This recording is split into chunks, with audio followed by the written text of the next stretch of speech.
En aquel tiempo dijo Jesús: ¿a qué es semejante el reino de Dios o a qué lo compararé? Es semejante a un grano de mostaza que un hombre toma y siembra en su huerto. Creció, se hizo un árbol y los pájaros del cielo anidaron en sus ramas. Y dijo de nuevo: ¿a qué compararé el reino de Dios?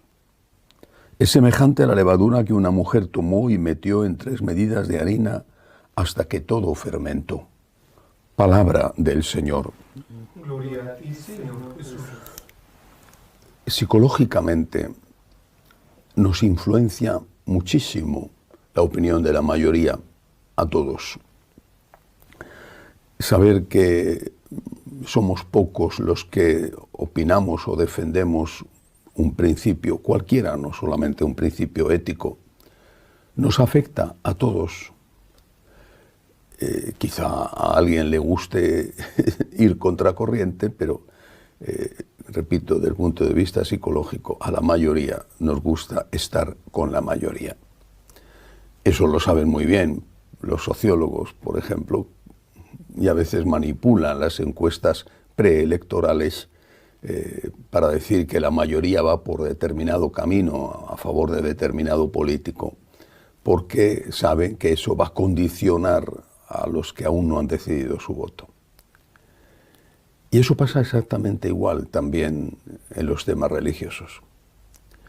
Sentirte en minoría te incomoda, te hace, simplemente por ese hecho, tener dudas sobre si estarás equivocado. ¿Habré acertado? Todo el mundo piensa lo contrario. Luego resulta que no es todo el mundo, pero aparentemente sí. Todo el mundo piensa lo contrario. Y a veces ese argumento lo esgrimen contra ti. Tú fíjate que eres un bicho raro, que estás anticuado, que la gente ha cambiado y sobre todo en temas morales a veces hasta te dicen hasta los curas han cambiado o hasta los obispos han cambiado. Bueno, y tú te sientes mal, te sientes incómodo. Eso no significa que necesariamente tengas que ceder.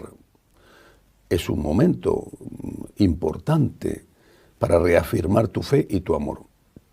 Yo creo en esto, yo creo en el Señor, yo creo en sus enseñanzas y prefiero estar equivocado con Cristo a estar en lo cierto con la mayoría o con la opinión pública. Creo en Cristo.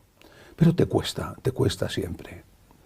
Por eso es en primer lugar un acto de amor a Jesús, pero por eso el Señor nos prepara para esta sensación de minorías. Y con ejemplos muy variados, el Evangelio de hoy pone 2 de ellos, nos está diciendo que no pasa nada, que lo importante no es ser mayoría o minoría, sino estar con Él. Y que es precisamente esa fidelidad a Él la que va a hacer que nuestro testimonio, nuestro mensaje termine por triunfar. Con Cristo somos mayoría absoluta. Y esa tentación que ha estado siempre, porque forma parte de la naturaleza humana, esa tentación se hace mucho más acusada, mucho más fuerte en nuestra época. Incluso algunos la están esgrimiendo como una fuente de revelación. Dios habla a través del pueblo, dicen.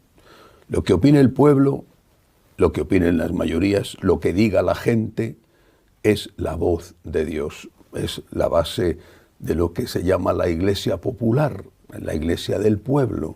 ¿Qué dice la gente sobre el sacerdocio femenino? ¿Qué opina la mayoría sobre los actos homosexuales? ¿Qué dicen las encuestas sociológicas sobre el celibato de los curas? ¿Qué dice la gente? Eso es lo que tenemos que aceptar porque Dios habla a través del pueblo. Bueno, eso valdrá para la democracia.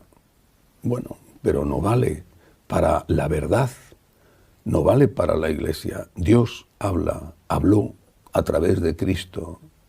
Dios habló y cerró su mensaje después de la muerte y resurrección y ascensión de Cristo.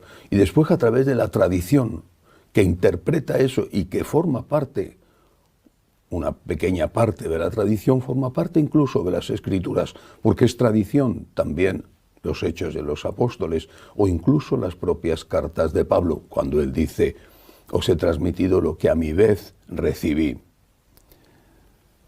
Dios habla a través de Cristo y no a través de las mayorías.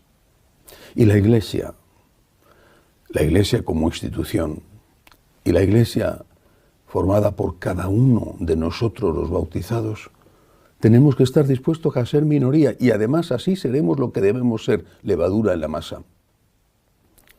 Nosotros tenemos que estar dispuestos a la fidelidad siempre. La Iglesia, y quisiera que se repitieran esta frase, y que se la aprendieran de memoria y que la dijeran una y otra vez a todos los que hablan de que la mayoría dice, y quizás se lo están comentando en su propia familia: la Iglesia no tiene que ser moderna. La Iglesia tiene que ser fiel. La Iglesia no tiene que ser popular. La Iglesia tiene que ser fiel. La Iglesia tiene que ser fiel a Cristo. Y si no, simplemente deja de tener sentido la existencia de la Iglesia. Yo tengo que ser fiel a Cristo. Ojalá pudiera sentir el apoyo, el calor de la mayoría.